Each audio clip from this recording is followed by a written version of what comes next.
Trait 1, likability and warmth, or affability, arguably the most important trait. If you can smile, put people at ease, and accept others for who they are, you're already halfway there. Challenge yourself to smile at a stranger every day. Compliment people. Show interest in their lives. Don't take yourself too seriously, but instead, look for ways to laugh and be lighthearted.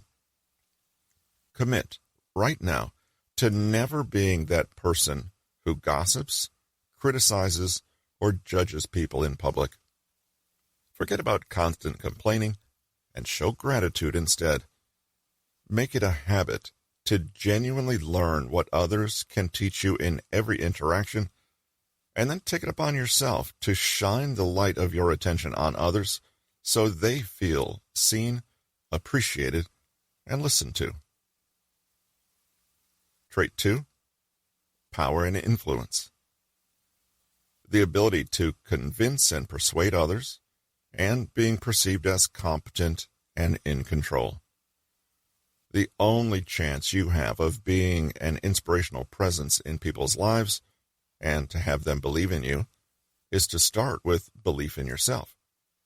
Tap into those things you know with all your heart, the skills you're a natural expert at, and the values that mean more than anything to you. Find your raw, sparkling passion and communicate it loud and clear to others. Think of influence as the transmission of conviction from one person to another. But you must have that conviction in the first place. Constantly remind yourself what you're good at, what you care about, and what your job is in this world.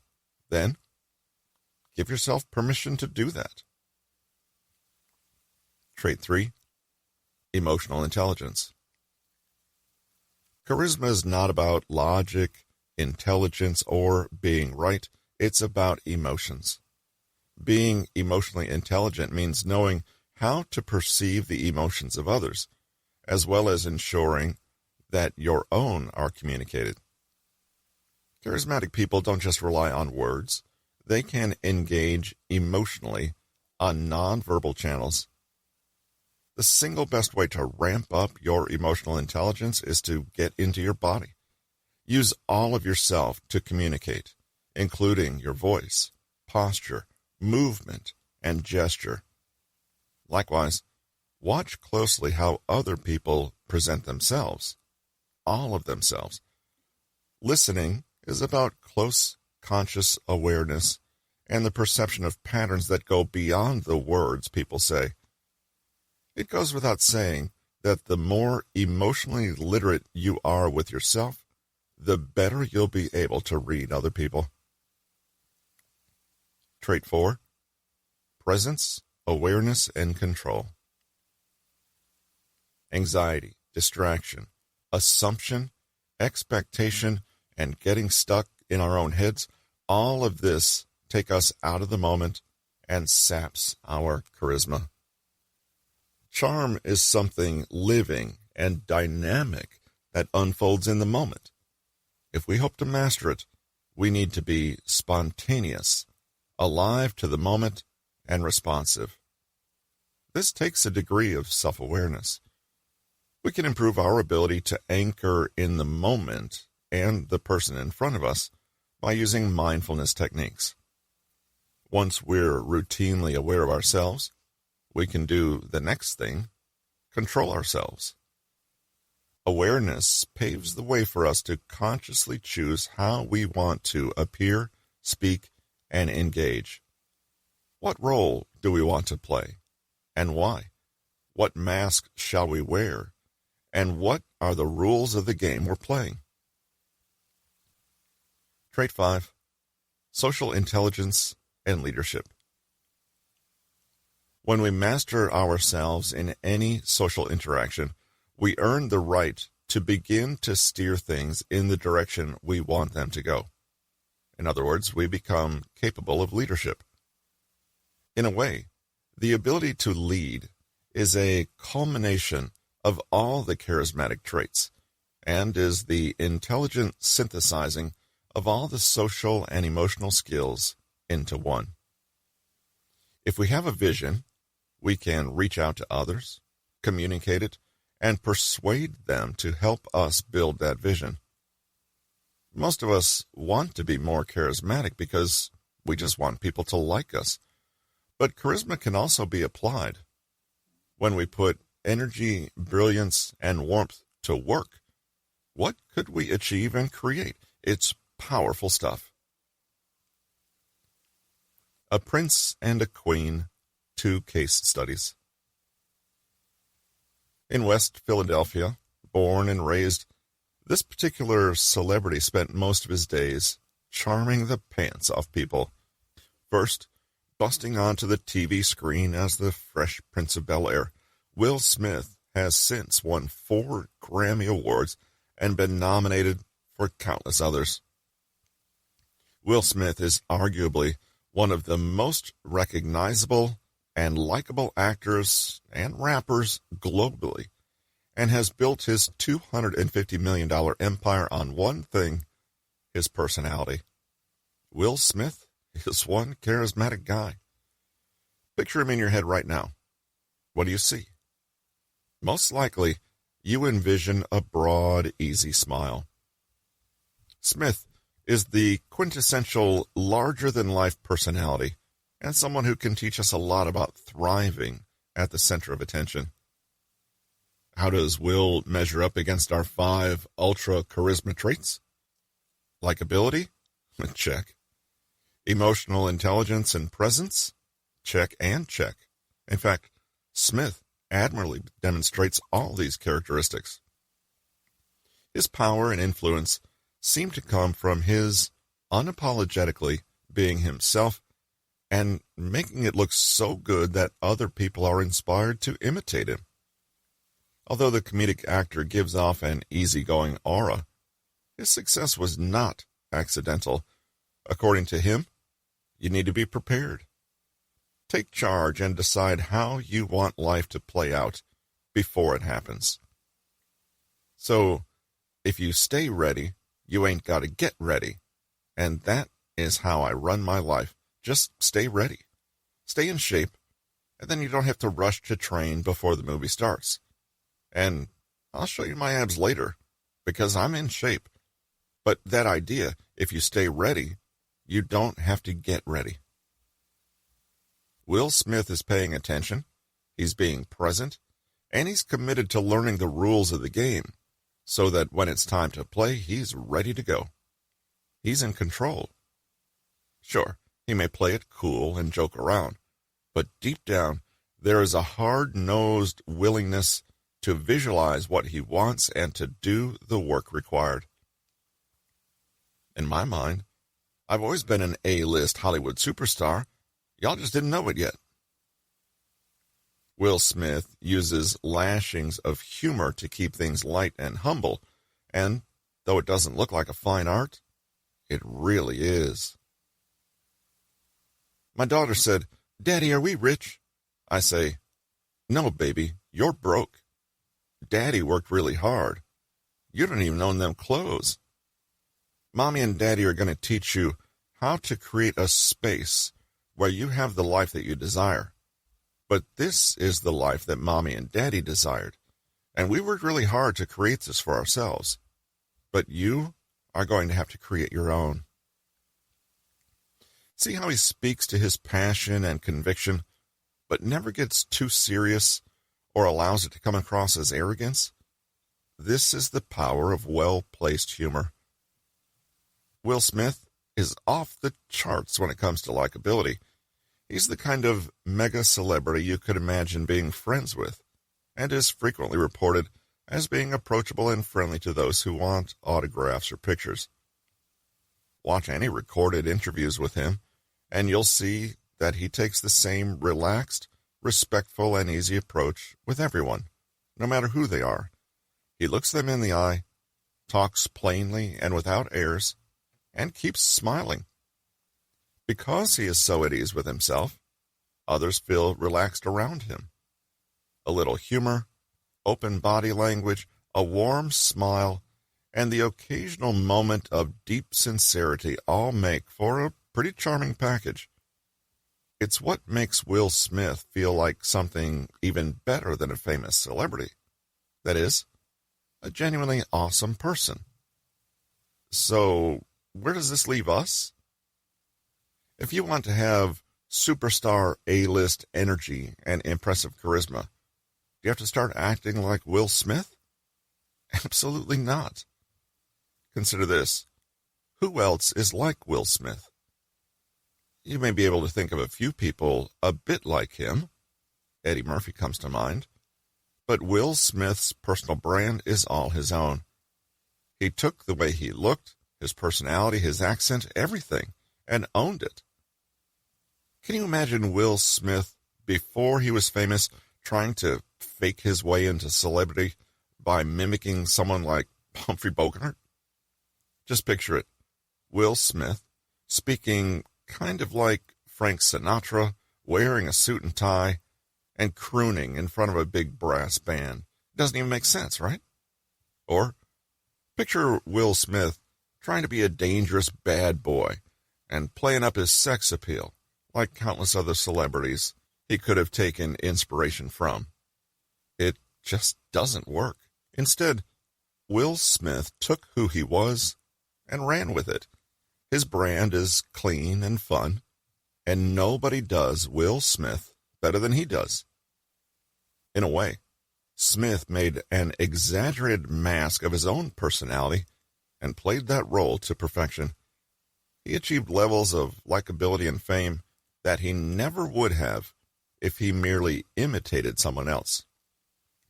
If this inspires you, the lesson is to find your unique brand of charm and play it up to the max. Being larger than life in your life may look nothing like it does for Will Smith, but it's still built on the same 5 charisma traits that he mastered. So, that's our prince covered. Who's our queen? While Will Smith grabs the limelight with his bold, confident, and in-your-face charisma, our next celebrity is a study in charisma that is more magnetic, i.e., it doesn't expand out into the world so much as invite other people to come closer. Jane Fonda told the New York Times about the aura around Marilyn Monroe, who she had met in an acting class. Apparently, people at a party who were once waiting for Monroe to arrive were so excited that some were physically shaking.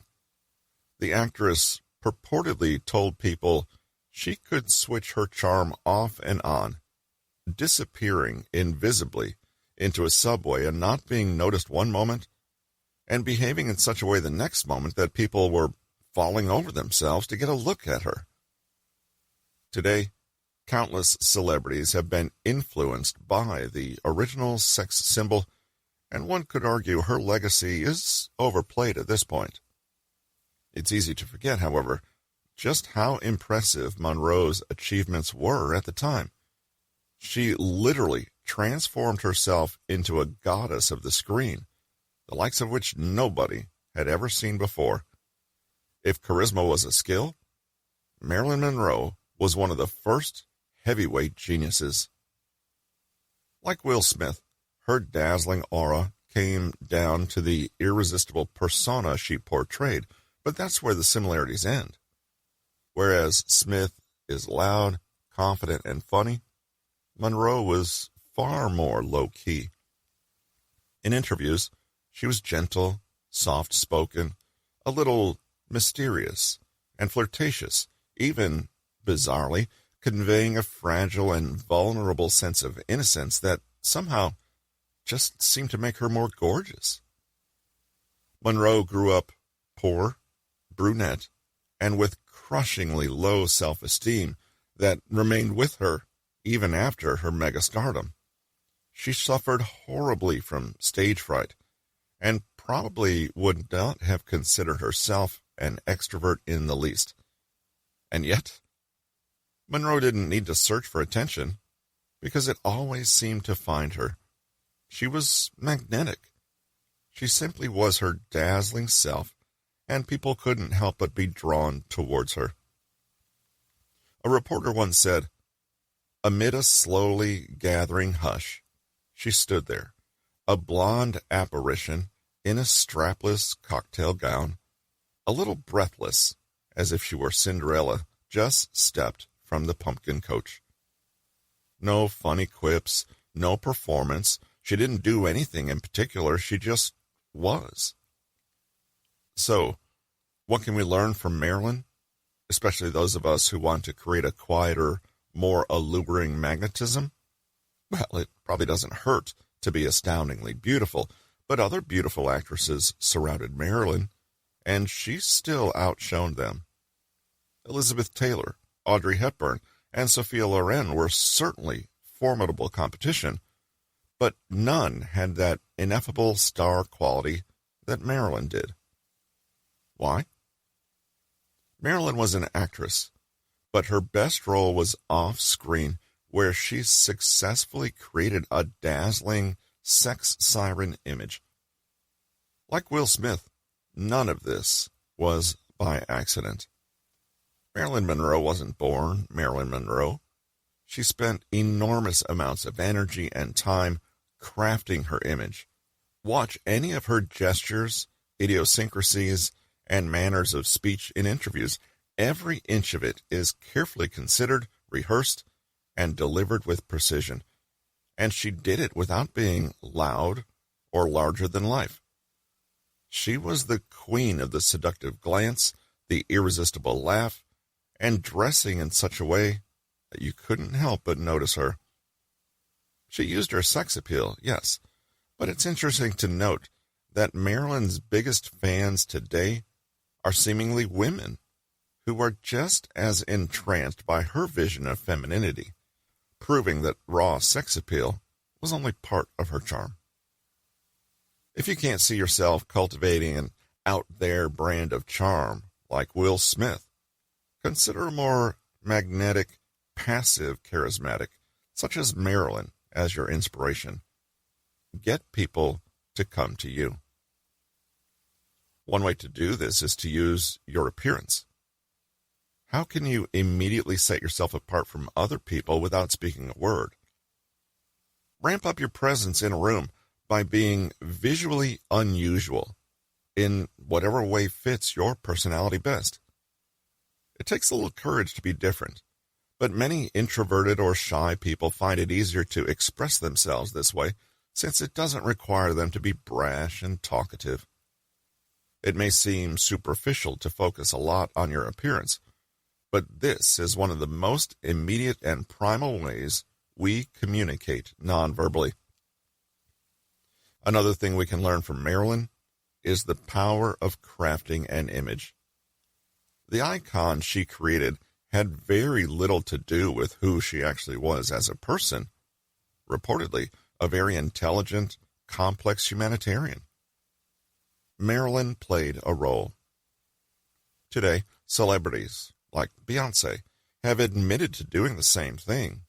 For example, when they get on stage, they're no longer themselves, but an alter ego. This is something that allows even painfully shy people to be terrific actors. When it's not you that you're putting out there, it's so much easier to take risks. You can do the same by creating your own alter ego. Make this other person a kind of archetype, or a glamorous, brilliant version of yourself. Ask what they would do in a social interaction, then do it. There's one final part of Marilyn Monroe's charm that it would be a mistake to leave out, which is her story's tragic element.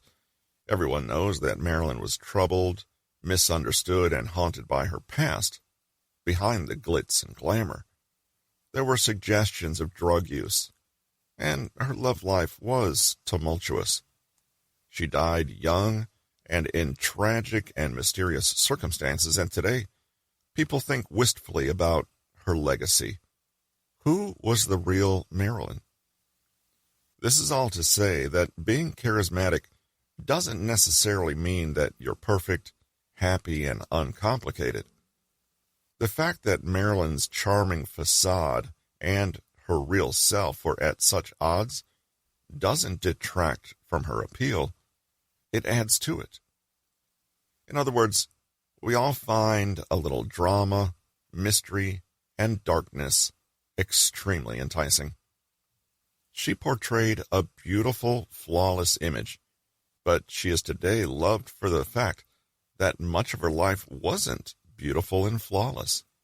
People love Marilyn because she was vulnerable, imperfect, and tragic.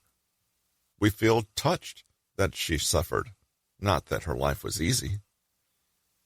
If you feel like you are too boring, flawed, insecure, or unhappy to be a truly charismatic person, think again.